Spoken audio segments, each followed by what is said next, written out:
আসসালামু আলাইকুম ওরহমতুল্লাহি ওয়াবারাকাতুহ। বিসমিল্লাহি আলহামদুলিল্লাহ ওয়াসসালাতু ওয়াসসালামু আলা রাসূলিল্লাহ। সুপ্রিয় দর্শক, প্রীতি নিন, শুভেচ্ছা নিন।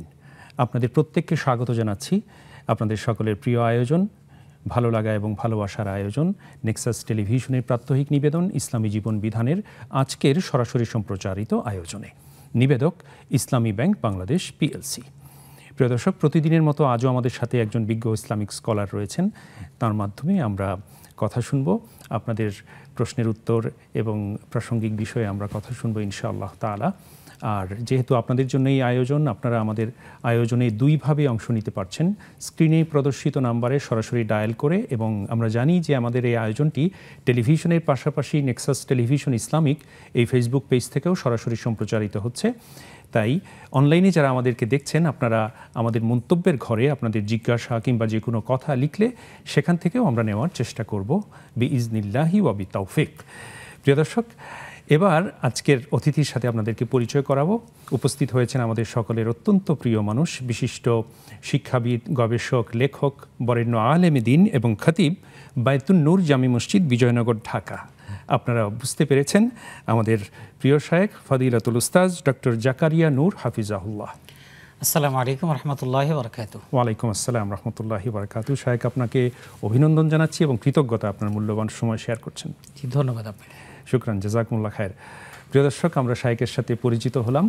এবার আমরা জানব প্রথমত আমরা কোন বিষয়ে কথার অবতারণা করব ইনশাআল্লাহ তাআলা। প্রিয় দর্শক, মানুষকে যদি, আমাদের প্রত্যেককে যদি প্রশ্ন করা হয় যে আপনি কেমন জীবন চান, আমরা নিঃসন্দেহে প্রত্যেকে বলবো যে সুখ, শান্তি, সমৃদ্ধিময় একটা জীবন চাই, তাই না?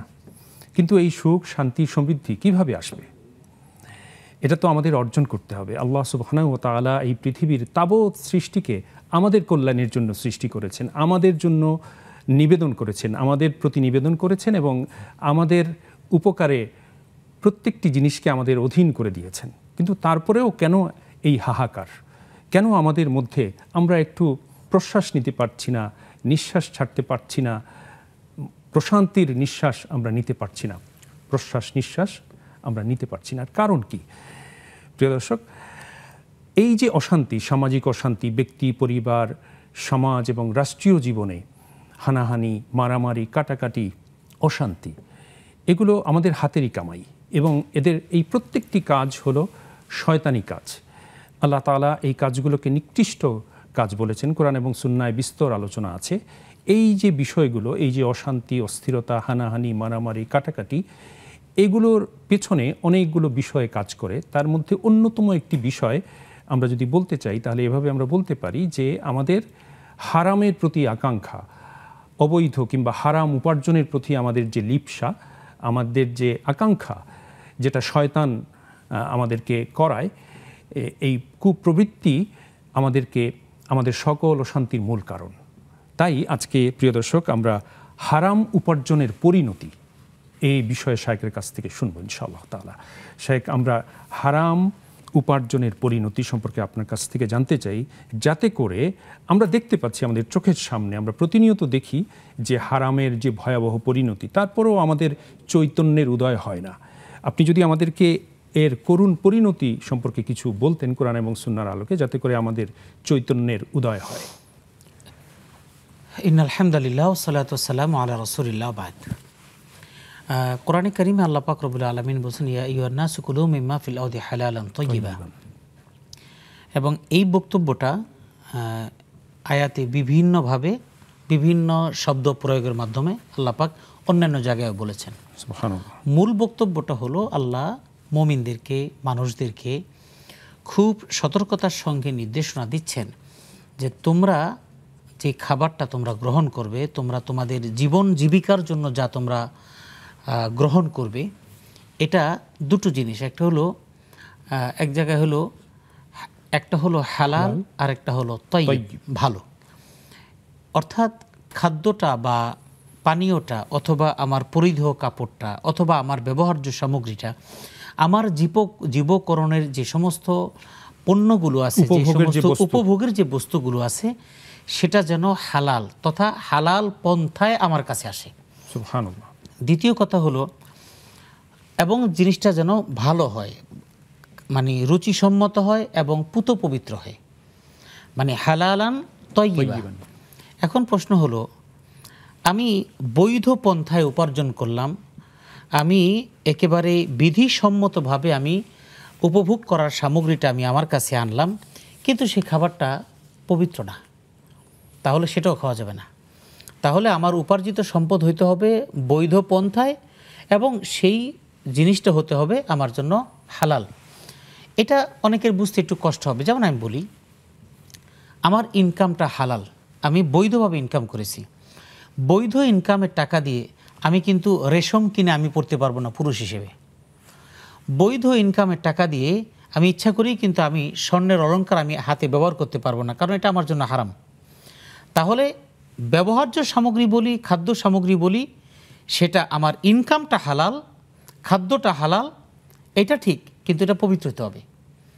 মদ, দুধ দুটোই বাজারে বিক্রি হয়, আমার ইনকাম, সোর্স অফ ইনকামটা হালাল, আবার দুধটাও হালাল, এটা ঠিক, সোর্স অফ ইনকাম আমার জন্য হালাল, সব ঠিক, কিন্তু মদ এটা আমার জন্য হারাম। তো এই জন্য হালাল খাদ্য হতে হবে এবং হালাল পানীয় হতে হবে, হালাল উপকরণ হতে হবে, উপভোগ্য সামগ্রীটা আমার হালাল হতে হবে এবং পুত পবিত্র হতে হবে। এটার মধ্যে যেমন আমি একটা বাড়ি করলাম, বাড়ি করার ইট, বালু, সিমেন্ট যা কিছু কিনলাম আমার বৈধ ইনকাম থেকে আমি কিনলাম, কিন্তু এই জমিনটা আমি দখল করলাম, আমি দখল করে সেখানে আমার হালাল ইনকাম দিয়ে বাড়ি করলাম, তাহলে এখানে হালাল হলো কিন্তু তয়্যিব হলো না, পবিত্র হলো না। এই জায়গাটা আমি অন্যায়ভাবে ভোগ দখল করলাম। এই হলো সংক্ষিপ্ত কথা। তো আল্লাহ পাক রব্বুল আলামিন মানুষ এবং মুমিন যেই উদ্দেশ্যে বলেছেন, সব জায়গায় এইভাবে উল্লেখ করেছেন। আবার আরেক জায়গায় উল্লেখ করেছেন, কুলু মিন তয়্যিবাতি মা রাযাকনাকুম। রিজিক তো সবই, আমার দুধও আমার খাদ্যদ্রব্য, আবার মদও খাদ্যদ্রব্য, আবার গাছের ডাবও খাদ্যদ্রব্য। সেই খাদ্যদ্রব্য থেকে যেটা আমার জন্য পুত পবিত্র সেটাকে খেতে বলা হয়েছে। কুলু মিন তয়্যিবাতি মা রাযাকনাকুম, তোমাদের জন্য রিজিক হিসেবে পৃথিবীতে যা দেওয়া হয়েছে তার মধ্য থেকে যেটা পুত পবিত্র সেটাকে তোমরা খাও। গাছের ডাবটাও তো আল্লাহর নিয়ামত, এবং ডাব শরীরের জন্য পুষ্টিকর এবং বিভিন্ন ধরনের উপাদান আমাদের শরীরকে সুস্থ রাখার জন্য কাজ করে। কিন্তু সেই ডাবটা এত আল্লাহর নিয়ামত, আমি একেবারে আবেগতাড়িত হয়ে চিন্তা করলাম, তো গাছের ডাবটা পেরে আমি খাই। আমি পারলাম, খাইলাম এবং বললাম শুকর আলহামদুলিল্লাহ, আল্লাহ তুমি কত সুন্দর খাবার খাওয়াইলা। কিন্তু আমি আগে কিন্তু চিন্তা করি না গাছটা কার, এই ডাব গাছটা কার, অথবা এই ডাবটা যে খাচ্ছি এই ডাবটাকে তার থেকে অনুমতি নিতে হবে কিনা, অথবা আমি টাকা দিব কিনা। আমি ডাব পেলাম, খেয়ে ফেললাম। তো এই জন্য খাদ্যদ্রব্য বলেন, পরিধেয় বস্ত্র বলেন, উপভোগ্য সামগ্রী বলেন, এটার জন্য শর্ত হলো আমার উপার্জিত সোর্স অফ ইনকাম টোটালটা হালাল লাগবে, এবং আমি এই জিনিসগুলো যে আমি ভোগ করব সেটাও আমার হালাল মাল থেকে হতে হবে। এর বাহিরে যা হবে সেটা আমার জন্য বৈধ নয়। অনেক শুকরিয়া শায়েখ। আমরা ফিরবো আপনার কাছে। আমাদের সাথে দর্শক যুক্ত হয়েছেন। আসসালামু আলাইকুম ওয়া রাহমাতুল্লাহ। দর্শক কথা বলুন। ওয়ালাইকুম আসসালাম ওয়া রাহমাতুল্লাহি ওয়া বারাকাতুহু। আমি মৃত্তিকা মনে বলছিলাম বাড়িধারা থেকে। জি আলহামদুলিল্লাহ বোন, আমরা শুনতে পাচ্ছি, আপনি বলুন। আমার ফার্স্ট কোয়েশ্চেন হচ্ছে যে আমরা জানি যে মুহররম মাস এবং জিলহজ মাসের রোজা রাখলে আপনার সগীরা গুনাহ আল্লাহ তাআলা মাফ করে দেন। জি।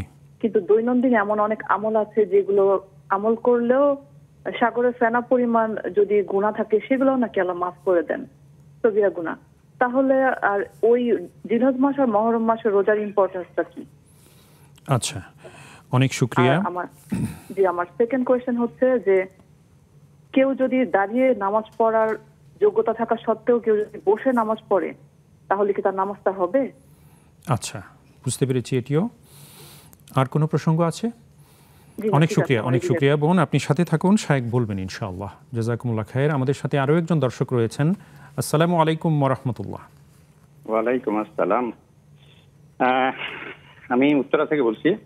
আমার প্রশ্ন হচ্ছে ভাগ্য লিখন সম্পর্কে আর কি।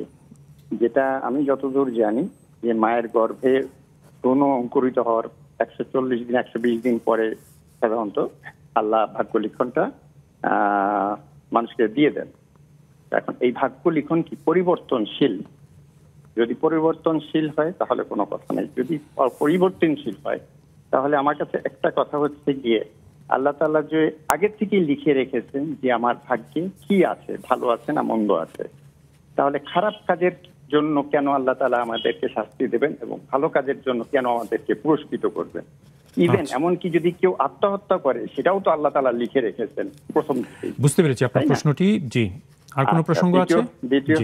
আছে, আর দুটো প্রশ্ন আছে। সেটা হচ্ছে গিয়ে আমরা কি বেহেশত নসিব বা মৃত্যুবরণ করার পরে আল্লাহ তাআলার সাথে কি আমাদের দেখা হবে কিনা? আচ্ছা, যদি হয় তাহলে সেটা কবে? জি। আর 3 নম্বর প্রশ্ন হচ্ছে গিয়ে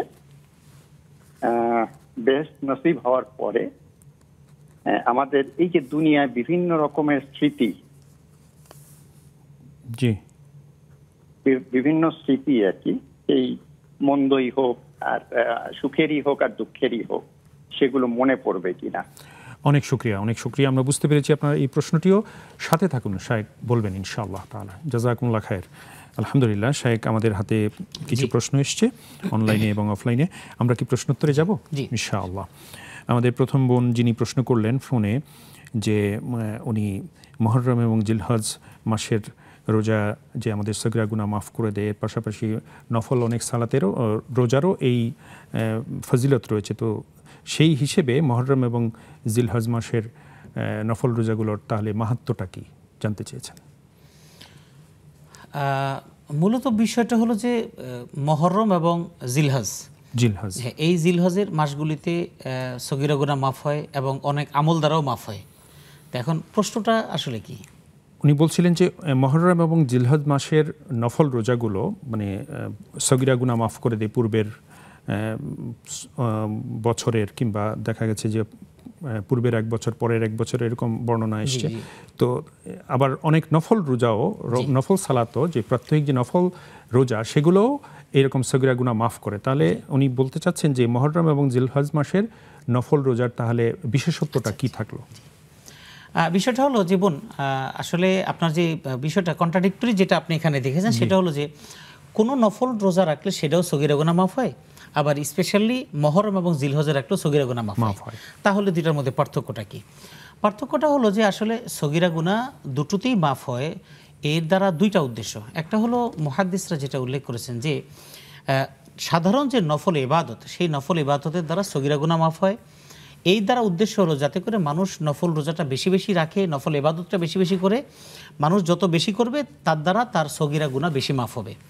ওই নফল রোজাগুলো দেখা যায়, নফল রোজা, নফল ইবাদত কিছু আছে এরকম যে সগীরা গুনাহ মাফ হয়, সেটার ক্ষেত্রে তেমন কোনো বিস্তারিত বিবরণ নাই।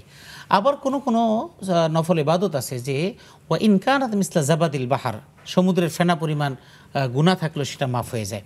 এখন এই বর্ণনাগুলো সত্য। এখন আপনার যে প্রশ্ন যে মুহররম এবং জিলহজের আলাদা ফজিলত কেন? আলাদা ফজিলত হলো এই দুইটা মাসের গুরুত্ব যেহেতু আলাদা, এই জন্য আপনি এটার আলাদা গুরুত্ব দিয়ে এই মাসে যখন আপনি রাখবেন তখন সগীরা গুনাহ মাফ হবে। এবং এই মাফের পরিমাণটা বলা হয়নি, বলা হয়েছে যে কোনো কোনো হাদিসে যে 1 বছর আগের, 1 বছর পূর্বের।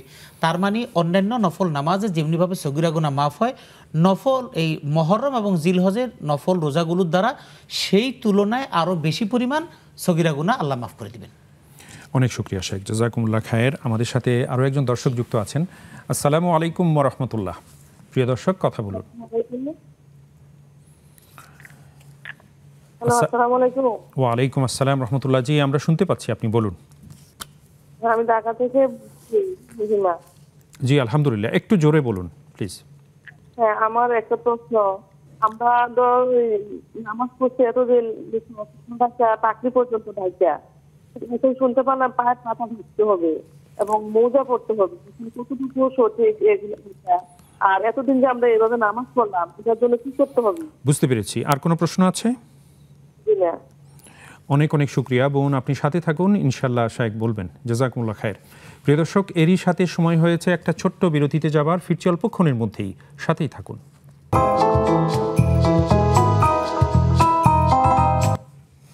আবারও প্রিয় দর্শক, আপনাদের প্রত্যেককে স্বাগত জানাচ্ছি আপনাদের প্রিয় আয়োজন নেক্সাস টেলিভিশনের প্রাত্যহিক নিবেদন ইসলামী জীবন বিধানের আজকের সরাসরি সম্প্রচারিত এই মুবারক আয়োজনে। নিবেদক ইসলামী ব্যাংক বাংলাদেশ পিএলসি। আমাদের সাথে আছেন ফদিলাতুল শায়েখ ডক্টর জাকারিয়া নূর হাফিজাহুল্লাহ। আমরা শায়েখকে আবারও মোবারকবাদ জানাচ্ছি। আলহামদুলিল্লাহ শায়েখ, আমাদের হাতে বেশ কিছু প্রশ্ন রয়েছে, আমরা প্রশ্নোত্তরে যাচ্ছি। আমাদের প্রথম যে বোন, ওনার দ্বিতীয় একটি প্রশ্ন ছিল যে কারো যদি দাঁড়িয়ে সালাত পড়ার সামর্থ্য থাকে তারপরেও যদি তিনি বসে সালাত আদায় করেন তাহলে তার সালাত হবে কিনা? হ্যাঁ জি, দাঁড়িয়ে সামর্থ্য থাকলে বসে পড়ার নামাজের ব্যাপারে বিষয়টা হলো কোরআনে যে নির্দেশনা, যে ইয়া আইয়ুহাল মুদ্দাসির কুম ফাআনদির ওয়া রাব্বাকা ফাকাব্বির কুমিল লাইলা ইল্লা কালিলা, সব জায়গায় দাঁড়িয়ে পড়ার ব্যাপারে নির্দেশনা প্রথম। নামাজের ভিতরে এবং বাহিরে যে ফরজগুলো রয়েছে তার মধ্যে ভিতরকার ফরজের অন্যতম একটা হলো কিয়াম, অর্থাৎ দাঁড়ানো। তো দাঁড়ানোটা এটা হলো ফরজ। আর একটি নামাজের যদি যেমন রুকু করা ফরজ, সেজদা করা ফরজ, তো রুকু না করলে যেমন নামাজ হবে না, ঠিক কিয়াম না করলে তার নামাজ হবে না। এখন প্রশ্ন হলো তাহলে যারা বসে পড়ে, হ্যাঁ রসুল সাল্লামের যে হাদিস যেখানে আল্লাহ রসুল এক সাহাবীকে দেখতে গিয়েছেন, তখন গিয়েছেন যে এদিকে অসুস্থ ছিলেন, তো একটা বর্ণনার ক্ষেত্রে অর্থাৎ একটা ঘটনাকে কেন্দ্র করে তখন রসুল সাল্লাম তখন বললেন যে তুমি যখন নামাজ পড়বে তখন তুমি ফাসল্লি কাইমান, তুমি নামাজ দাঁড়িয়ে পড়বে, ফাইল্লাম তাস্তাতে ফাকাইদান, যদি দাঁড়িয়ে পড়ার ক্ষেত্রে কোনো অক্ষমতা থাকে তাহলে তুমি বসে পড়বে। সুতরাং অসুস্থতা জনিত এবং দাঁড়ানোর অক্ষমতা অথবা এমন কিছু অক্ষমতা যে দাঁড়িয়ে পড়ার কারণে আপনার শারীরিকভাবে এমন কিছু ঝুঁকিপূর্ণ অবস্থা হয়ে যেতে পারে যে তখন নামাজ পড়তে আপনি বিঘ্ন হয়ে যেতে পারে, এমন কিছু সমস্যা ছাড়া, কোনো ওজোর ছাড়া বসে নামাজ পড়লে তার নামাজ হবে না। অনেক শুকরিয়া শেখ, জাযাকুমুল্লাহ খায়ের। আমরা আরেকজন দর্শককে অ্যাটেন্ড করব। আসসালামু আলাইকুম ওয়া রাহমাতুল্লাহ। প্রিয় দর্শক কথা বলুন। আসসালামু আলাইকুম ওয়া রাহমাতুল্লাহ। ওয়া আলাইকুম আসসালাম ওয়া রাহমাতুল্লাহি ওয়া বারাকাতুহু। জি মুহতারাম, আমরা শুনতে পাচ্ছি, আপনি বলুন। ফরিদ ঠাকুরদি বরিশাল থেকে বলছি। মাশাআল্লাহ, জি বলুন। আলহামদুলিল্লাহ। শায়েখের কাছে আমার একটি প্রশ্ন, জি সঠিক কিনা জানি না, বলুন। শুনেছি যে নামাজ কায়েমত হইল নিজে পড়া এবং পরিবারবর্গ সহ পড়া। জি, আমার স্ত্রী দৈনিক 5 ওয়াক্ত সালাত আদায় করেন কিনা সন্দেহ। আল্লাহর ভয় ও ঈমানী শক্তি জোর থাকলে সব ঠিক হয়, তাই দিনের আমল অর্জনের নিমিত্তে পবিত্র কোরআন মাজিদ, সহিহ কিতাব, ঈমানী আলোচনা শোনার জন্য তাহাকে অনেক বলা হয়। যেহেতু মাশাআল্লাহ বিভিন্ন টিভি চ্যানেলে প্রায় দিনের আলোচনা চলতে থাকে, উহা শোনার জন্য আচ্ছা, আপনি উৎসাহিত করেন, তারপরেও শোনার জন্য স্ত্রীকে অনুরোধ করা সত্ত্বেও শোনানো যাইতেছে না। আচ্ছা, বলি দেখো আমার মা বোনেরা কি সুন্দর সুন্দর প্রশ্ন করে, প্রশ্ন করতে হলে জানতে হয়, তাই তাহাকে কিভাবে নসিহত করলে অথবা কি করলে তাহাকে এদিকে আনা যায়, আচ্ছা দয়া করে জানাবেন। বুঝতে পেরেছি। অনেক শুকরিয়া, অনেক শুকরিয়া মোহতারাম, আপনি সাথে থাকুন, ইনশাআল্লাহ শায়েখ বলবেন। জাযাকুমুল্লাহ খায়ের। আলহামদুলিল্লাহ শায়েখ, আরও একটি জীবন ঘনিষ্ঠ প্রশ্ন এসছে। তার পূর্বে আমাদের আরেক ভাই প্রশ্ন করেছিলেন, 3টি প্রশ্ন। ভাগ্য লিখন সম্পর্কে প্রশ্নটি ছিল যে মানুষ সৃষ্টির পূর্বেই তার ভাগ্য লিখন হয়ে যায়, তাহলে তার কর্মের জন্য পরবর্তীতে সে কেন দায়ী হবে তার খারাপ কর্মের জন্য, এরকম ছিল প্রশ্নটি। জি, মানুষ জন্মের আগে কাতাবাল্লাহু মাকাদিরাল খালাইক ক্বাবলা আন ইয়াখলুকাস সামাওয়াতি ওয়াল আরদ, আসমান জমিন সৃষ্টি হওয়ার আগে, মানুষকে সৃষ্টি করার আগে, আমাকে আপনাকে সৃষ্টি করার আগে আমাদের তকদিরের বিষয় লেখা হয়ে গেছে, এটা হাদিস দ্বারা প্রমাণিত। আপনার প্রশ্ন হলো তাহলে ভালো এবং মন্দ করলে আমার কেন অপরাধ হবে? আমার তকদিরটাকে নির্ধারণ করে দেওয়া হয়েছে এবং সেই সাথে আমাকে পৃথিবীতে পাঠানোর পরে আমার ভিতরে বুঝ শক্তি দিয়ে দেওয়া হয়েছে, ভালো এবং মন্দ উপলব্ধি করার মতো বুঝ শক্তি দিয়ে দেওয়া হয়েছে। যেমন মনে করেন আপনি পুকুরের পাড় দিয়ে হাঁটছেন আর আপনি বুঝতেছেন যে আপনি যদি পুকুরের মধ্যে পড়ে যান বা লাফ দেন, যদি আপনি সাঁতার না জানেন তাহলে আপনি নির্ঘাত মারা যাবেন। এই অবস্থার মধ্যে আপনি যদি লাফ দেন তাহলে তখন মানুষ কি বলবে? আপনাকে দোষারোপ করবে কি না যে লোকটা বোকা, সে লাফ দিল কেন?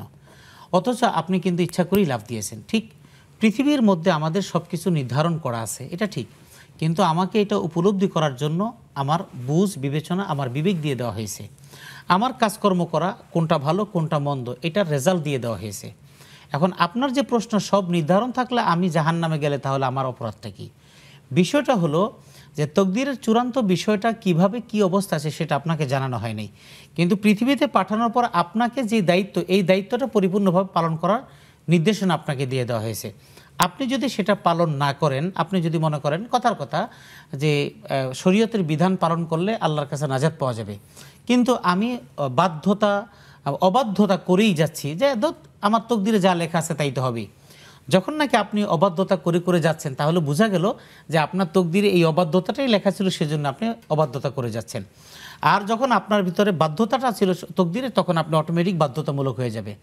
এই জন্য যখন যেই লোককে যেই দায়িত্ব দেওয়া হয়, ওই দায়িত্ব সম্পর্কে সে জানে না, কিন্তু কোনোভাবে আল্লাহ তাকে সেই দায়িত্ব দিয়ে দেয়, এবং এই দায়িত্বটা তার তকদিরে ছিল, সে কিন্তু কখনো সেটার জন্য চেষ্টা করে না, কিন্তু ওই দায়িত্ব পালনের জন্য তাকে কোনো না কোনোভাবে তাকে প্রস্তুত করা হয়েছে, সে নিজে টের পায়নি।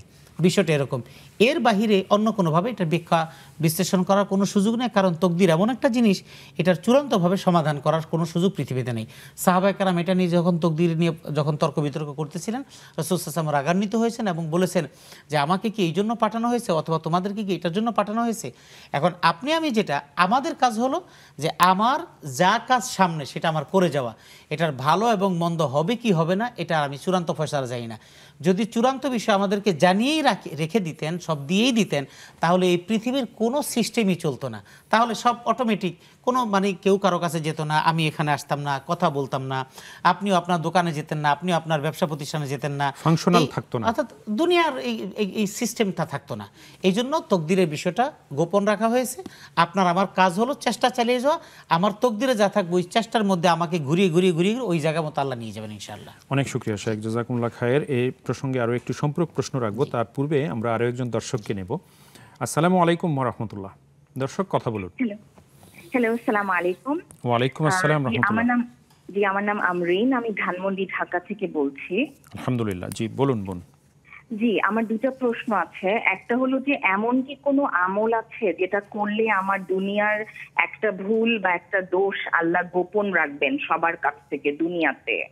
মানে আমি আমার একটা ঘটনা যেখানে আমি ভুল করেছি সেটা যেন আল্লাহ গোপন রাখেন সব মানুষদের কাছ থেকে, কি আমল করলে ঘটনাটা গোপন রাখবেন আল্লাহ? এটা প্রথম প্রশ্ন। জি।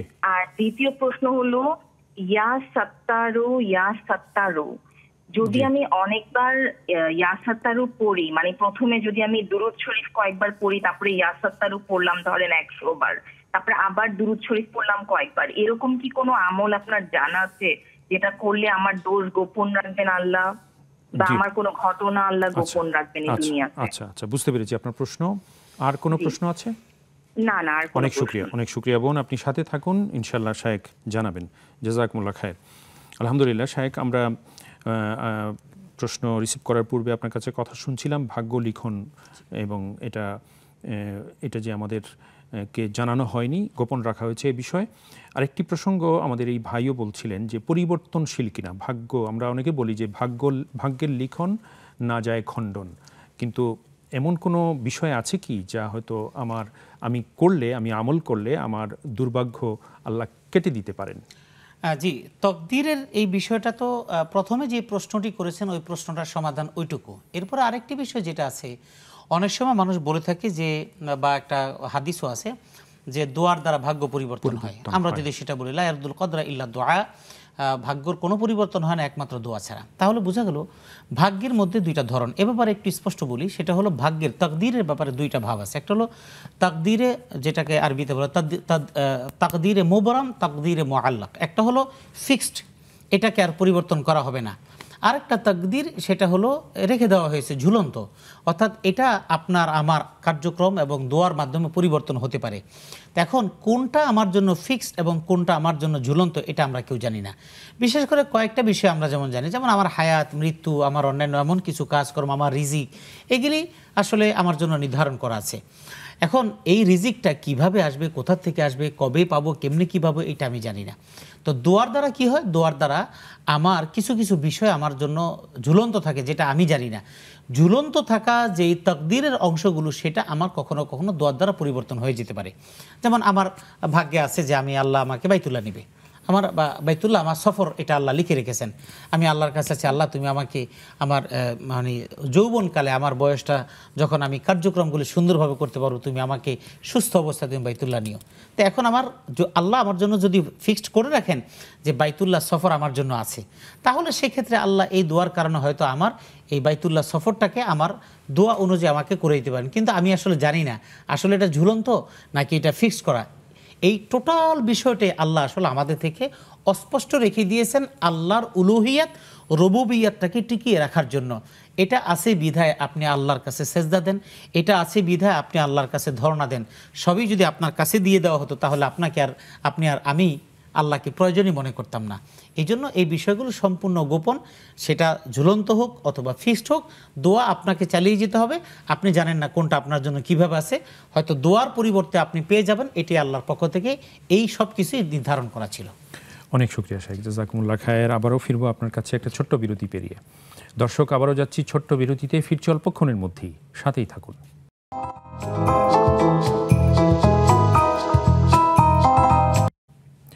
সুপ্রিয় দর্শক, আপনারা সকলে উপভোগ করছেন আপনাদের প্রিয় আয়োজন নেক্সাস টেলিভিশনের প্রাত্যহিক নিবেদন ইসলামী জীবন বিধান। নিবেদক ইসলামী ব্যাংক বাংলাদেশ পিএলসি। আবারও আপনাদেরকে স্বাগত জানাচ্ছি, শায়েখকে মোবারকবাদ জানাচ্ছি। আলহামদুলিল্লাহ, শায়েখ আমাদের হাতে বেশ কিছু প্রশ্ন রয়েছে। আমরা বিরতির পূর্বে যে ভাইয়ের প্রশ্নের উত্তর দিচ্ছিলাম, ওনার দ্বিতীয় প্রশ্ন হচ্ছে মৃত্যুর পর আল্লাহর সাথে সাক্ষাৎ প্রসঙ্গটি। তো এই প্রশ্নটি রাখার পূর্বে আমরা যে প্রসঙ্গটি সেটির উত্তর আমরা পেয়েছি আলহামদুলিল্লাহ। তো মৃত্যুর পর আল্লাহ সুবহানাহু ওয়া তাআলার সাথে সাক্ষাৎ যে মুমিনের যে চূড়ান্ত যে সফলতা এবং যে আকাঙ্ক্ষা, এর স্বরূপটা কিরূপ হবে জানতে চেয়েছেন। জি, মৃত্যু পরবর্তী সময় আল্লাহর সাথে সাক্ষাতের ব্যাপারে কোরআনের যে বক্তব্য আছে, ফামান কানা ইয়ারজু লিকা রাব্বিহি ফালিয়ামাল আমালান সালিহান ওয়া লা ইউশরিক বিইবাদাতি রাব্বিহি আহাদা। মানে আমরা যদি সংক্ষেপে বলি, সেটা হলো আমলে সালেহ। আমলে সালেহ মানে হলো যাবতীয় অন্যায় থেকে বিরত থাকা, হালাল খাওয়া, হারাম বর্জন করা, আল্লাহর নিষিদ্ধ বিষয়গুলো পরিহার করা, সব বিষয়, অর্থাৎ একজন আল্লাহওয়ালা লোক হওয়া। এরপরে এবং শিরক, এগুলি থেকে দূরে থাকে। এই জাতীয় কাজ করি যদি করে কেউ, তাহলে সে আশা করতে পারে যে আল্লাহর সাথে সে সাক্ষাৎ লাভ করবে। এখন আল্লাহর সাথে সাক্ষাৎ লাভ করা কোথায়? এখন মৃত্যু পরবর্তী আখিরাতে যে প্রথম ঘাঁটি কবর, সেখান থেকেই সাক্ষাৎ বলতে সরাসরি সাক্ষাৎ না, ওখান থেকেই সাক্ষাৎ হয় কিভাবে? সে যখন ওখানে যাবে, তার যখন আমলটা ভালো হবে, তখন আল্লাহর পক্ষ থেকেই তার সমস্ত সওয়াল জবাবগুলো কুদরতিভাবে সব হয়ে যাবে। তার আরবি শিখা লাগবে না, প্রশ্ন করবে, প্রশ্নের উত্তরগুলো আল্লাহ তার জবান থেকে জারি করে দিবেন। এভাবে প্রত্যেকটি জায়গায় আল্লাহ তাকে পার করিয়ে দিবেন। এটা হলো স্বাভাবিক কথা। সরাসরি সাক্ষাৎ, দেখতে পাওয়া, এ ব্যাপারে সাহাবায়ে কেরাম রিদওয়ানুল্লাহি তাআলা আলাইহিম আজমাইন আর রাসূলকে জিজ্ঞেস করেন যে রাসূলুল্লাহ, আল্লাহকে কি বান্দারা দেখতে পাবে? তখন আল্লাহ রাসূল সাল্লাল্লাহু আলাইহি ওয়াসাল্লাম বলছেন যে ইন্নাকুম সাতারাউনা রাব্বাকুম কামা তারাউনাল কামারা, তোমরা বা কামা তারাউনা শামসা ওয়াল কামারা, তোমরা পৃথিবীতে থাকাকালীন সময় যেভাবে তোমরা সূর্য এবং চন্দ্রকে দেখতে পাও, ইন্নাকুম সাতারাউনা রাব্বাকুম, ঠিক তোমরা অচিরেই তোমাদের রবকে তোমরা সেইভাবে দেখতে পাবে। তার মানে হাসরের ময়দানে আল্লাহ বিচারকের আসনে থাকবেন, সারা পৃথিবীর সমস্ত সৃষ্টি আল্লাহর সামনে তখন মস্তক অবনত অবস্থায় থাকবে, অপরাধীর মতো দাঁড়িয়ে থাকবে। তো ওই অবস্থায় আল্লাহকে সবাই দেখবে। এইটুকু বর্ণনা হাদিস এবং কোরআনে পাওয়া যায়। কিন্তু কবরে গেলে আল্লাহর সাথে দেখা হবে, বিষয়টা এমন না। যদি আমার আমল ভালো হয়, আল্লাহ আমাকে সমস্ত ঘাটিগুলোতে তার ফেরেশতা এবং তার কুদরতের মাধ্যমে আমাকে পার করে দিবেন। এটাই হলো আল্লাহর সাথে আমার মোলাকাত হওয়া। আর চূড়ান্ত মোলাকাত, আমি দেখতে পাবো আল্লাহকে, এতটুকুই হাদিস দ্বারা প্রমাণিত। অনেক শুকরিয়া শাইখ, জাযাকুমুল্লাহ খায়ের। এরপর ওনার তৃতীয় যে প্রসঙ্গটি ছিল যে বেহেশতবাসী হওয়ার পরে কেউ যখন বেহেশতবাসী হবেন, তার কাছে কি দুনিয়ার স্মৃতি মনে পড়বে কিনা? তিনি দুনিয়ায় ভালো মন্দের যে স্মৃতিগুলো, সেখানে তিনি তার স্মৃতির রোমন্থন হবে কিনা? আসলে মানুষ যখন খুব আনন্দে থাকে, অনেক আনন্দের মধ্যে চলে গেলে, তখন কিন্তু তার দুঃখের দিনগুলো খুব একটা বেশি মনে পড়ে না। এক। দ্বিতীয় কথা, মানুষ আসলে আমরা পরকাল এবং আখিরাতকে আমরা মনে করি কি যে এখান থেকে সুইজারল্যান্ড গেলাম। তো সুইজারল্যান্ড একটা রিসোর্টে বা একটা হোটেলে ওঠার পরে আমার কাছে মনে হচ্ছে যে আমি বাংলাদেশ থেকে আসলাম, হোটেল সোনারগাঁ থেকে এখানে আসলাম। না, আসলে না। আমার পরকালীন যাত্রাটা হবে এরকম, আমার এখান থেকে যাত্রাটার পরে আমার নতুন গন্তব্যে আমার আগের কোনো কিছুই সেখানে আমার উপভোগ্য থাকবে না। আমার আফসোস থাকবে অপরাধের জন্য। কিন্তু জান্নাতে যখন যাব, মানুষ যখন জান্নাতে যাবে, তখন জান্নাতে যাওয়ার পর তার আগের অন্য কোনো দুঃখ কষ্ট কোনো কিছুই তার, ওটা একটা নতুন এক জগৎ ওই জায়গাতে। এটা কিভাবে? যেমন মনে করেন, আমি যদি আপনাকে প্রশ্ন করি মায়ের পেটে কেমন ছিলেন, আপনার কি মনে আছে? আপনি তো বলতে পারবেন না। কেন বলতে পারবেন না? কারণ ওই জগৎ আর পৃথিবী জগৎটা সম্পূর্ণ আলাদা। ওই জগতের কোনো কিছু আপনার স্মৃতিতে নেই। ঠিক মানুষ ইন্তেকাল করার পর যখন জান্নাতে যাবে, তখন ওই জান্নাতে যাওয়াটাও ঠিক মায়ের গর্ভ থেকে পৃথিবীতে আসার অবস্থাটা যেমন আগের মনে নেই, এই পৃথিবীর বিষয়টাও ওখানে আর কোনো থাকবে না। দুঃখ কষ্ট কোনো কিছু আপনি স্মৃতিচারণ কোথার থেকে করবেন? আপনি ওখানে যা দেখবেন, ওই দেখার পরে তো আপনার এগুলি কোনো মাথাই থাকবে না। ওইটা কল্পনাতীত। পৃথিবীর কোনো কিছুই এত সুন্দর না, এই জন্য ওগুলি আমার মনে থাকবে না। জি, অনেক শুকরিয়া শাইখ। দর্শক রয়েছেন আমাদের সাথে। আসসালামু আলাইকুম ওয়া রাহমাতুল্লাহ। ওয়ালাইকুম সালাম ওয়া রাহমাতুল্লাহ। আপনারা ভালো আছেন হুজুর? আলহামদুলিল্লাহ, আল্লাহর শুকরিয়া। আপনিও নিশ্চয়ই ভালো আছেন আল্লাহর মেহেরবানিতে। বলুন। আলহামদুলিল্লাহ ভালো আছি। আলহামদুলিল্লাহ। জি, আমার তিনটা প্রশ্ন হুজুর, একটু ভালোভাবে শুনবেন। জি প্লিজ। এক নাম্বার হলো, আমার মা আল্লাহর রহমতে বাইসে আছে, বয়স আলহামদুলিল্লাহ। হলো 70 প্লাস। জি, এখন সে আগে অনেক নামাজ পড়তো, রোজা রাখতো, তারপরে সব সময় মানে ওজিফা পড়তো, কোরআন শরীফ পড়তো, সবকিছুই পারে, অনেক দোয়া কালামও করতো, মানে সবসময় এটা নিয়ে একটা ব্যস্ত থাকতো। এখন কিছুদিন হয় সে সব কিছুই করে না, নামাজের টাইম হইলো নামাজ পড়ে না, বইলে দিলে একটু করে না, হয় করে না, কিছু করে না। এখন এটা কেন হইলো, আর এখন আমাদের এটা করণীয় কি আছে, কি করব? আচ্ছা, অনেক শুকরিয়া, অনেক শুকরিয়া বোন। আরেকটা হইলো, জি, আমরা যে নামাজ পড়ি বৈশাখ, তো সেজদা দেওয়ার পরে আমরা যে বসার পর পাও বাস করে ডান দিকে বাস করা হয়, ওই রকমই কি সেজদা দেওয়া যাবে নাকি আবার পা উঠাইতে হবে? আচ্ছা। আর একটা হলো যে আমি মানে পর্দা রক্ষা করেই চলি, জানতাম যে হাত মোজা পা মোজা দুইটাই পরা লাগে। এখন আবার শুনি একজন বলতেছে যে শুধু পা মোজা পরলেই হয়, হাতে মোজা পরা লাগে না, হাত দেখানো যাবে কিন্তু পাও দেখানো যাবে না, শুধু পায়ে মোজা পরলেই হবে। এখন এইটা কতটুকু সত্যি? অনেক শুকরিয়া বোন, আপনি সাথে থাকুন ইনশাআল্লাহ শায়েখ বলবেন। জাযাকুমুল্লাহ খায়ের। আলহামদুলিল্লাহ, শায়েখ আরও তিনটি প্রশ্ন এসছে। জীবন ঘনিষ্ঠ আমাদের এক বোন করলেন। তার পূর্বে আরেক বোনের একটি প্রশ্ন ছিল, যদিও আমাদের এই বোনের একটি প্রশ্নের সাথে মিল আছে। আমাদের ওই বোন জানতে চেয়েছিলেন যে মহিলাদের সালাত আদায়ের ক্ষেত্রে সালাত আদায়ের সময় টাকনু পর্যন্ত ঢাকা থাকলে হবে নাকি পায়ের পাতা পুরোটাই ঢাকতে হবে, আর হাত মোজা পা মোজা পরা কি জরুরি, পড়তেই হবে কিনা। আর উনি বলছিলেন যে পূর্বে তিনি টাকনু পর্যন্ত ঢেকে পড়েছেন, সেই ক্ষেত্রে তার পূর্বের সালাদগুলো কি হবে? আচ্ছা, সালাতের ক্ষেত্রে বিষয়টা হলো, যখন একজন মহিলা নামাজ পড়ে স্বাভাবিকভাবে তার কাপড়টা একেবারে টাকনু ঢেকে অর্থাৎ পাও ঢেকে নামাজ পড়াটা এটা হলো উত্তম এবং এটাই হলো নিয়ম। এখন আমাদের দেশে যে সালোয়ার কামিজগুলি পরা হয়, সালোয়ার কামিজগুলি পরার পরে ওই পায়ের পাতাটা একটু উপরের অংশটা খোলা থাকে। এই ব্যাপারে যেটা বলা আছে যে সেটা হলো সমস্ত মাসালার ক্ষেত্রে মহিলাদের হাতের তালু এবং পায়ের পাতা এই দুইটা তার পর্দার বিধানের আওতামুক্ত।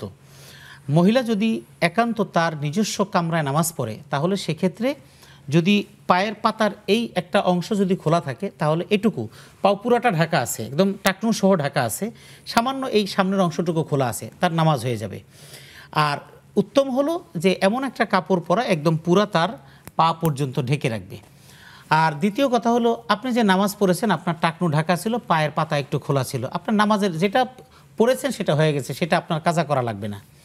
আর স্বাভাবিক চলার ক্ষেত্রে হাতের কবজি এবং পায়ের পাতায় মোজা পরা লাগবে কিনা, কোরআনের বিধান হলো ওয়ালাইউদ্দিনা জিনাতাহুন্না ইল্লা মা যহরা মিনহা, চলাচল এবং প্রয়োজনীয় কাজকর্মের ক্ষেত্রে যা প্রকাশমান এটার বাহিরে বাকিগুলো ঢেকে রাখতে হবে। এখন সেটা কি? সেটা হলো চেহারা, মুখমণ্ডল, হাতের কবজি পর্যন্ত এবং পায়ের পাতা। এখন মুখমণ্ডলের ব্যাপারে বক্তব্য হলো, যেহেতু এটার ব্যাপারে বক্তব্য যে মানুষের সৌন্দর্যের মূল কেন্দ্রবিন্দু হলো মানুষের চেহারা, যেহেতু সৌন্দর্যের কেন্দ্রবিন্দুটা চেহারা, এ কারণে চেহারাটা খোলা রাখার মানে খোলা না রাখার পক্ষে অধিকাংশ মুফাসসিররা মত দিয়েছেন। সুতরাং ওয়ালা ইউবদিনা জিনাতাহুন্না ইল্লা মা যাহারা মিনা, স্বাভাবিকভাবে বেরিয়ে যায় এটার আওতামুক্ত, তার মানে মুখটা ঢেকে রাখবে। আর বাকি হাতের এই যে কবজির অংশ এইটুকু খোলা রাখা, পায়ের পাতা খোলা রাখা, এটা জায়েজ। এখন মোজা পরার প্রসঙ্গটা কেন আসে? শরীয়তের বিধানের দুইটা স্তর আছে, একটা হলো আজিমত মানে চূড়ান্ত অবস্থায়, আর একটা হলো রুখসত মানে কিছুটা ছাড় দেওয়া। আজিমতটা কি? আপনার হাতের এই কবজিটা সহ যদি মোজা পরে রাখেন তাহলে আপনার হাতের কালারটা কেউ দেখলো না। পায়ের পাতাটা যদি মোজা পরা থাকে তাহলে আপনার পায়ের পাতাটা কেউ দেখলো না। হাতের পাতা দেখার কারণে আপনার এই হাতের অংশটা দেখলে মানুষ বুঝতে পারলো যে মানুষটা সুন্দর নাকি কালো। এই অবস্থা থেকে মুক্তি থাকার জন্য আপনি যদি মোজা পরেন, আপনি পড়তে পারেন, এটা তাকওয়া। যদি আপনি এখানে যদি খোলা রাখেন তাহলে আপনার গুনাহ হবে না, কারণ এইটুকু খোলা রাখার বিধান শরীয়তে আছে। আশা করি বুঝতে পেরেছেন। অনেক শুকরিয়া শাইখ, জাযাকুমুল্লাহ খায়ের। এরপর আমাদের এক ভাই উনি জানতে চেয়েছেন যে সালাত কায়েমের বিষয়টি বলছিলেন যে সালাত শুধু একা একা পড়লে হবে না, কায়েম করতে হবে পরিবার, সমাজ, রাষ্ট্রে। তো তিনি তার স্ত্রীর কথা বলছিলেন যে স্ত্রী 5 ওয়াক্ত সালাত আদায় করেন কিনা তিনি সন্দিহান, এবং তাকে দ্বীনি কথাবার্তা শোনানোর ক্ষেত্রে তিনি অনেক চেষ্টা করছেন কিন্তু কাজ হচ্ছে না সেরূপ। আর কি উপায়ে তিনি তাকে দিনের পথে নিয়ে আসতে পারেন? সালাত কায়েমের ব্যাপারে যে বিষয়টা, এটার অনেকগুলো ব্যাখ্যা মুফাসসিররাও দিয়েছেন আয়াতের ব্যাখ্যা করতে গিয়ে। তার মধ্যে মৌলিক একটা দুটো বলি, সেটা হলো সালাত কায়েমের প্রথম স্তর হলো নিজে নামাজ আদায় করা, অর্থাৎ সালাতটা নিজের মধ্যে বাস্তবায়ন করা। মানে নামাজ কায়েম করার মানে হলো আদাউস সালাতি মাআল খুশুই ওয়াল খুদুই, বিনয় নম্রতা সহকারে নামাজের সম্পূর্ণ বিষয়গুলো আদায় করে, এটা হলো প্রথম স্তর। একামতে সালাতের আরেকটা হলো এই নামাজ যে আমি পড়লাম, আমার পরে আমার পরিবারের মধ্যে নামাজের বাস্তবায়ন করা। নামাজ আমার পরিবারের ছেলে মেয়ে বউ বাচ্চা সবাই পড়ছে, একটা নামাজি পরিবার হয়ে গেছে। ঠিক এইভাবে আমার সমাজটাকে নামাজের প্রতি উদ্বুদ্ধ করা এবং নামাজের মাধ্যমে মানুষের ন্যায় নীতি এগুলো মানুষের ভিতরে সৃষ্টি করা, এটাই হলো একামতে সালাত। সুতরাং শুধুমাত্র আমি নামাজ পড়লাম আর কেউ নামাজ নিয়ে ভাবলো না, এটা একামতে সালাত পরিপূর্ণ না। আবার আমি নামাজ পড়তেছি না, ভাই নামাজ পড়েন, আপনার জন্য নামাজের ব্যবস্থা করে দিয়েছি, এটাও একামতে সালাত না। একামতে সালাত হলো নিজে আদায় করা, নিজের পরিবার এবং অন্যান্যদের। কারণ আল্লাহ পাক রব্বুল আলামিন আল্লাহ রাসূলকে বলছেন যে কুম ফাআনজির, আল্লাহ আকিমিস আল্লাহ রাসূল সাল্লাল্লাহু আলাইহি ওয়াসাল্লামকে বলছেন যে তুমি তোমার ওয়া'মুর আহলাকা বিস-সালাতি ওয়াসতাবির আলাইহা, তোমার পরিবারকে তুমি নামাজের আদেশ করো। সুতরাং পরিবারের সবাইকে নামাজের আদেশ করা, বাস্তবায়ন করা, সমাজ সব জায়গায় এটা বাস্তবায়ন করার নাম হলো একামতে সালাত। আপনার স্ত্রীকে নামাজের কথা বলছেন, তিনি রেগুলার পড়ছেন না, আসলে এটার ব্যাপারে আমাদের কিছু ত্রুটি আছে। হয়তো আপনি যখন বিয়ে শাদী করেছেন তখন হয়তো বা এই বিষয়গুলো আপনি প্রাধান্য দেননি। এখন যেহেতু এটা হয়ে গেছে, আপনি তাকে স্বাভাবিকভাবে বোঝানোর চেষ্টা করেন এবং এটার জন্য আপনি যার কথা সে শুনে, এমন কোনো ব্যক্তির কথা শোনান। এখন ইউটিউবের মাধ্যমে তো অনেক ভালো ভালো লেকচার পাওয়া যায়, অনেক ভালো ভালো ব্যক্তিদের কথা শোনা যায় নামাজের সম্পর্কে। এই বিষয়গুলো তাকে একটু শুনতে উদ্বুদ্ধ করেন এবং এটা যদি নাই পারেন একান্ত, তাহলে অন্ততপক্ষে কোনো মহিলা যারা ইসলাম সম্পর্কে জানে তাদের সাথে মিশার একটা সুযোগ করে দেন, যাতে করে দিনই মানুষের সাথে মেলামেশা করলে তাতে করে দিনই পরিবেশটা তৈরি হয়। এইটুকু এভাবে ধীরে ধীরে একটু আগান, আশা করি ইনশাআল্লাহ সব পরিবর্তন হয়ে যাবে, আশা করি ইনশাআল্লাহ। আল্লাহ তৌফিক দান করুন, আমিন। শেখ শুকরিয়া। আমরা আবারও ফিরবো একটা ছোট্ট বিরতি পেরিয়ে ইনশাআল্লাহ তাআলা। দর্শক, আবারও যাচ্ছি ছোট্ট বিরতিতে, ফিরছি অল্পক্ষণের মধ্যেই, সাথেই থাকবেন আশা করি।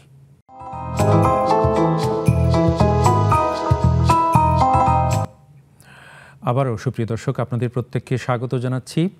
উপভোগ করছেন আপনাদের প্রিয় আয়োজন নেক্সাস টেলিভিশনের প্রাত্যহিক পরিবেশনা ইসলামী জীবন বিধানের আজকের সরাসরি সম্প্রচারিত এই মোবারক আয়োজন। নিবেদক ইসলামী ব্যাংক বাংলাদেশ পিএলসি। আমরা আবারও শাইখের কাছে যাচ্ছি। শাইখ, আপনাকে আবারও মোবারকবাদ জানাচ্ছি। আমরা অনুষ্ঠানের শেষ ধাপে পৌঁছে গেছি। আমরা হয়তো আর মিনিট 6 সময় পাবো ইনশাআল্লাহ তাআলা। অনেক প্রশ্ন রয়েছে শাইখ, আমরা একটু ছোট করে জানতে চাইব। সেটা হলো, আমাদের এক ভাই অনলাইনে একটি প্রশ্ন লিখেছেন আমাদের আজকের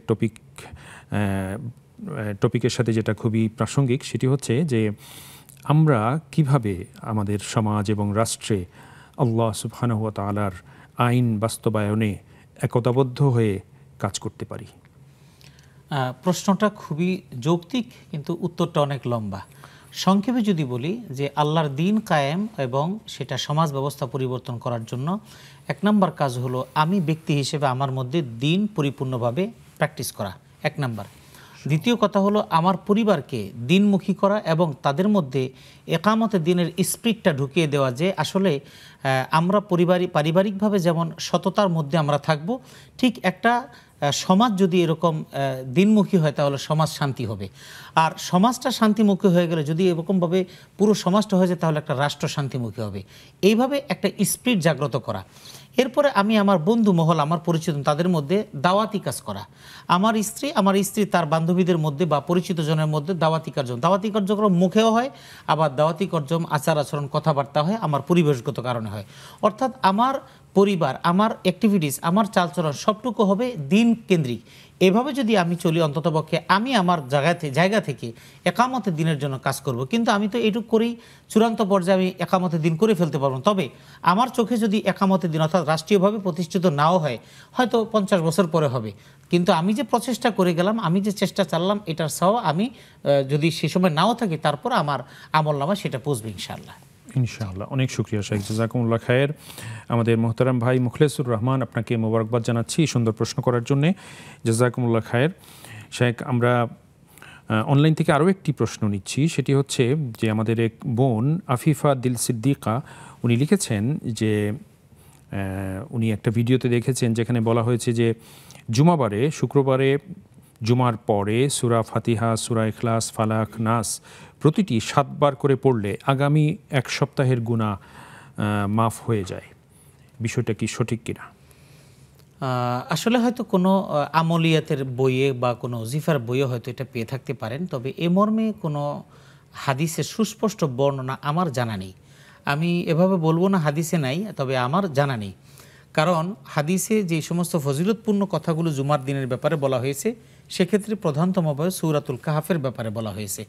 আর সূরা ফাতিহা, সূরা ফালাক, নাস এটা স্বাভাবিকভাবে তেলাওয়াতের দ্বারা আপনি সওয়াব পাবেন, নিঃসন্দেহে কোনো সন্দেহ নেই। তবে আপনি যেটি বলেছেন সপ্তাহ কেন্দ্রিক, এরকমভাবে হাদিসের কোনো বর্ণনা আমাদের জানা নেই। অনেক শুকরিয়া শেখ, জাযাকুমুল্লাহ খায়ের। এরপর ফোনে আমাদের এক বোন প্রশ্ন করেছিলেন যে দোষ গোপন করার সংক্রান্ত এমন কি কোনো আমল আছে যা করলে আল্লাহ সুবহানাহু ওয়া তাআলা ব্যক্তির দোষ গোপন রাখবেন? তিনি একটি আমলের কথা শুনতে পেয়েছেন, সেটি হচ্ছে ইয়া সাত্তারু ইয়া সাত্তারু। এটা 70 থেকে 100 বার পাঠ করলে এবং সেখানে তার সাথে দরুদ পড়লে নাকি আল্লাহ সুবহানাহু ওয়া তাআলা ব্যক্তির দোষ গোপন রাখেন। আসলে ব্যক্তির দোষ গোপন রাখার জন্য হাদিসে যে কথা বলা হয়েছে যে যদি মান সাতারা মুসলিমান সাতারাল্লাহু লাহু ইয়াউমাল কিয়ামা, এইভাবে বেশ কিছু বর্ণনা আছে আগে পরে হাদিসের মধ্যে, মুসলিমের বর্ণনা। আপনার দোষটা যদি আপনি চান যে এটা আল্লাহর কাছে গোপন থাকুক, তাহলে প্রথম কাজ হলো অন্য কোনো মানুষের গোপন বিষয় আপনার কাছে জানা থাকলে সেটা আপনি গোপন রাখবেন। অর্থাৎ অন্যের দোষটা কারো কাছে প্রকাশ না করলে আপনার দোষটা আল্লাহই গোপন রাখবেন। এটা হলো হাদিস দ্বারা প্রমাণিত। দ্বিতীয় কথা, আপনি যেটা বলেছেন ইয়া সাত্তারু, সাত্তার মানে হলো পর্দা, ঢেকে দেওয়া। অর্থাৎ এটা ইয়া সাত্তারুল আয়ুব, যে হে দোষ সমূহ যে গোপনকারী। তো সুতরাং আপনি যদি এটা বলেন, এটা আল্লাহর একটা সিফাতি নাম, আল্লাহ আসমাউল হোসনার একটা অন্তর্ভুক্ত, সুতরাং আপনি ডাকতে পারেন। আর আপনার যে গোপন বিষয়গুলো আপনি গোপন রাখতে চান, সেটার জন্য আল্লাহর কাছে দোয়া করবেন। আর দুটো কাজ, একটা হলো অন্যের দোষটা আপনার কাছে আসলে সেটা প্রকাশ করবেন না, অন্যের দোষ জানতেও চাইবেন না, অন্যের দোষের ব্যাপারে কোনো ফিলিংস কাজ করবে না, অর্থাৎ সে ব্যাপারে আপনার কোনো আগ্রহ নেই, সেটা তার ব্যাপার। এটা নিজের ভিতরে থাকা, এটা থাকলে আর আল্লাহর কাছে দোয়া করলে তাহলে আপনার দোষটাও আল্লাহ গোপন রাখবেন ইনশাআল্লাহ। ইনশাআল্লাহ, আল্লাহ তৌফিক দান করুন, আমিন। এরপর আমাদের এক বোন জানতে চেয়েছিলেন যে ওনার মায়ের বয়স 70 বছর, উনি আগে সালাত আদায় করতেন এবং ইবাদত বন্দেগীতে উনি অনেক পাবন্দি ছিলেন, কিন্তু ইদানিং করছেন না। তার এই অনীহার এই পর্যায়ে তাদের কি করণীয়? আপনার মায়ের বয়স অনেক হয়ে গেছে, এখন এই অনীহা যদি তার অসুস্থতাজনিত কারণে হয়, অক্ষমতার জন্য হয়, তাহলে সেটা ভিন্ন কথা। আর যদি অসুস্থতা বা সুস্থতা সব আছে, স্বাভাবিকতার মধ্যেও তিনি পড়তে না চান, তাহলে এটা তার জন্য একটু ভয়ঙ্কর অবস্থা। কারণ বুখারীর একটা হাদিস আছে যে একজন মানুষ সারা জীবন ভালো কাজ করতে করতে সে জান্নাতের খুব কাছাকাছি চলে গেছে, মিকদার ও জিরাআন ও জিরাআইন, অর্থাৎ 1 গজ 2 গজ। আবার কোনো কোনো আমল জাহান্নামী পর্যায়ে চলে গেছে, মিকদার ও জিরাআন ও জিরাআইন, 1-2 হাত 1-2 গজ পর্যন্ত এগিয়ে গেছে। এমন সময় সে এমন একটা খারাপ কাজ করে ফেলে, জান্নাতি লোক জাহান্নামী হয়ে যায়, আবার জাহান্নামী লোকটা জান্নাতি হয়ে যায়। এখন আপনার মা যে অবস্থায় আছে, যদি তার বিভিন্ন কারণে তার মানে পড়তে ভালো লাগে না, এভাবে পছন্দ করে না, তাহলে বিনয়ের সাথে তাকে এই বিষয়টা একটু বোঝানো দরকার যে সারা জীবন তুমি এভাবে চলে এসেছো, নামাজটা একটু পড়ো। কারণ শেষ সময়টা যদি তার এরকম হয় তাহলে এটা তার জন্য খুব ভয়ঙ্কর বিষয়। আপনারা দোয়া করতে থাকুন এবং চেষ্টা চালান যাতে করে তিনি অন্ততপক্ষে নামাজের প্রতি একটু পাবন্দী হতে পারেন ইনশাআল্লাহ। আল্লাহ তৌফিক দান করুন। আমিন। শাইখ, আপনাকে আবারও অশেষ মোবারকবাদ এবং কৃতজ্ঞতা আপনার সময় শেয়ার করার জন্য। ধন্যবাদ। জাযাকুমুল্লাহ খায়ের। প্রিয় দর্শক, আজ এখানেই আমরা ইতি টানছি। আগামীকালকের অনুষ্ঠান দেখার সাদর আমন্ত্রণ জানিয়ে আপনাদের প্রত্যেককে আবারও অশেষ ধন্যবাদ এবং মোবারকবাদ জানিয়ে আল্লাহ হাফেজ। ওয়াসসালামু আলাইকুম ওয়া রাহমাতুল্লাহি ওয়া বারাকাতুহু।